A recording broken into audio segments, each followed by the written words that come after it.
Kishut Morav Rabotai, avec la permission d'Hachem, il faut savoir une chose. Dans Pirkei Avot, on dit, Ha'olam Omed la Torah, le monde y tient grâce à la Torah, grâce à la prière et grâce au Hesed, les bienfaisances. Il faut savoir que beaucoup des gens vont dire, oui, moi j'étudie la Torah. Et on va lui dire, la Torah seule, c'est pas assez. Il faut la prière. Ah, je fais la prière. On va lui dire, la prière seule, c'est pas assez. Il faut la Torah. Et il faut le Hesed. Il y a des gens qui vont dire, moi je fais du Hesed. On va dire, le Hesed, c'est pas assez. Il faut aussi étudier la Torah, aussi la prière. Ça, c'est les trois éléments sur lesquels le monde y tient.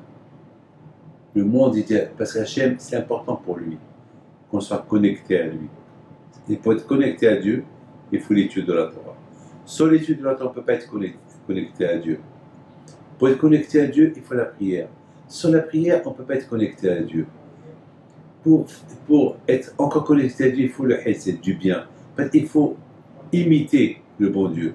Comme que le bon Dieu fait du bien du matin au soir, toi aussi il faut faire du bien. Donc c'est ça, c'est les trois éléments sur lesquels le monde y tient. Et chaque être humain, c'est un monde individuel. C'est-à-dire, moi, David Clito, si je veux tenir bon, si je veux maintenir mon existence, il faut que j'ai, et mon attachement à Dieu, il faut que j'ai ces trois qualités. Étudier la Torah, Hesed, faire du bien, et surtout, la prière.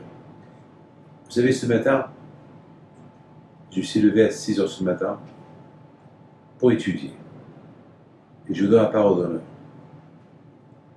Vous ne pouvez pas imaginer ce que j'ai découvert dans la Torah ce matin que lorsque j'ai étudié. Et j'étais tellement heureux, j'étais tellement content. J'étais heureux, j'étais content. La Torah, elle donne la joie à la personne. Lorsqu'on fait du bien à quelqu'un, et on peut vraiment, on a une satisfaction extraordinaire parce qu'on a fait le bien sur quelqu'un.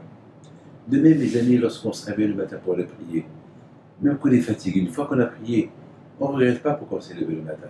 On est heureux, on est content. Bref, on dirait qu'il y a une pierre qui est sortie du cœur et on prie. Vous savez, mes amis, que lorsque les Juifs, ils étaient dans le désert, ils avaient tout dans le désert. Ils avaient tout. Ils avaient le manger qui descendait du ciel. Ils avaient la soukha. Il faisait chaud lorsqu'il fait froid. Ils avaient un bon temps. Ils étaient encerclés avec 7 nuées. Pendant 40 ans dans le désert, il leur manquait rien du tout. Ils n'avaient pas besoin de se laver les vêtements. Ils sentaient bon. Il y avait Hachem avec eux. C'est de la folie, c'est inimaginable. Quels 40 ans ils ont passé les Juifs dans le désert. Alors la question se pose, pourquoi quand je les a maintenus dans le désert 40 ans? Quelle est la raison? C'est vrai, on croit parce qu'il les a punis. On dit oui, c'est leur punition, parce qu'ils ont critiqué Israël, alors pendant ces 40 ans-là, ils sont morts dans le désert, et c'était leur punition. Mais en fait, ce n'était pas une punition, c'est une bénédiction. Parce que pendant ces 40 ans-là dans le désert, ceux qui ont fauté, bien sûr, ils vont mourir pendant ces 42 ans. Mais la nouvelle génération qui est née dans le désert, cette nouvelle génération qui ont grandi dans la Torah, cette nouvelle génération qui n'ont pas vu l'esclavage égyptien, c'est une bonne génération.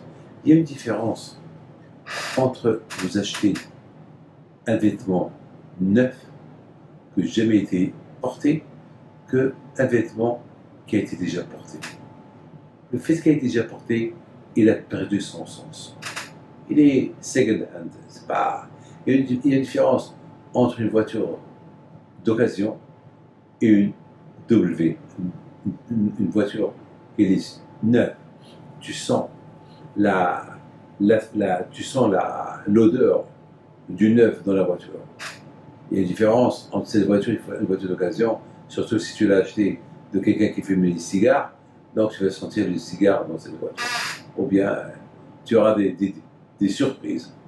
Mes amis, Akadosh Baruch Hu, il a voulu faire rentrer en Israël que des gens W, une nouvelle génération, qui n'ont pas connu l'Égypte, qui n'ont pas connu l'idolâtrie égyptienne, qui sont une nouvelle génération qui n'ont vu que le bon côté. Moshe Rabbeinu, Aaron HaKohen, Myriam, tout le monde qui a étudié la Torah. Mais, de l'autre côté, ils n'ont pas vu la sortie de l'Égypte. Ils n'ont pas vu les 10 plaies en Égypte. Ils n'ont pas vu le Kirat Yam Souf. Tout cela, ils n'ont pas vu. Ils n'ont pas vu les grands miracles. Mais de l'autre côté, ça valait la peine qu'ils n'ont pas vu des grands miracles, mais ils ont étudié la Torah. Parce qu'à travers la Torah, tu peux vivre les grands miracles. Voilà cela. Ils ont vu des grands miracles en Égypte, et en sortant de l'Égypte, et à la fin qu'ils ont fait l'idolâtrie, le veau d'or. Et à la fin, ils ont critiqué Israël. Alors à quoi ça sert tous les miracles qu'ils ont vus? Parfois, c'est mieux de ne rien voir que de voir. Eh bien, aujourd'hui, non. On n'a pas vu ces miracles-là. On n'a pas vu les miracles que nos parents ils ont vus en Égypte. Mais le fait d'étudier la Torah, on sent dans la Torah tous ces miracles-là que le bon Dieu a fait. Que ce miracle, que les échos de la Torah soient avec vous. Amen. Que Dieu vous protège. Amen.